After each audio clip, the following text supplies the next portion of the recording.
It is not difficult to understand the tricks and stratagems to which the forces of light and shadow resort.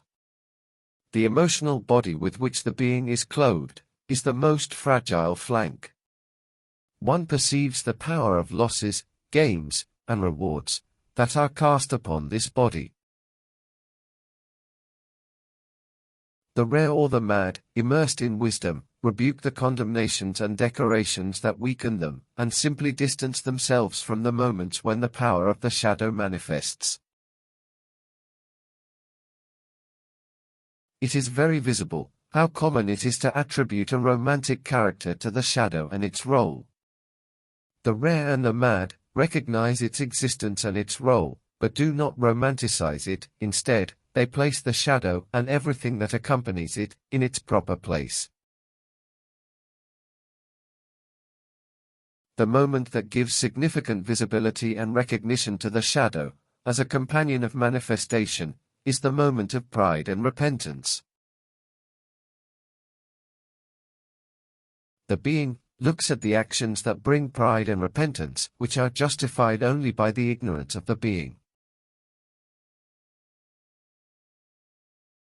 Pride brings joy, and repentance brings sadness. There is great danger surrounding these moments, for it is here that the being is most vulnerable to the accesses and comforting embraces of the shadow. Despair and ecstasy place the manifested being at its limit.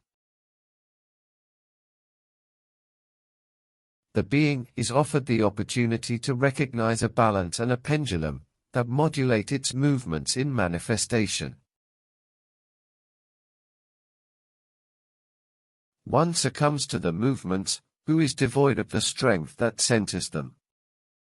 Being in this center, or closer to it, diminishes the impetus of the forces of the shadow, which seem to rebalance with the forces of light emanating from the center.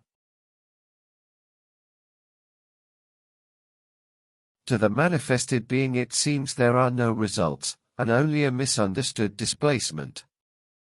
Everything is happening in a manifestation, arisen within the being, staged by the being, interpreted by the being, in the environment that is the being, and with the first-person consciousness as a luminous and integrating thread.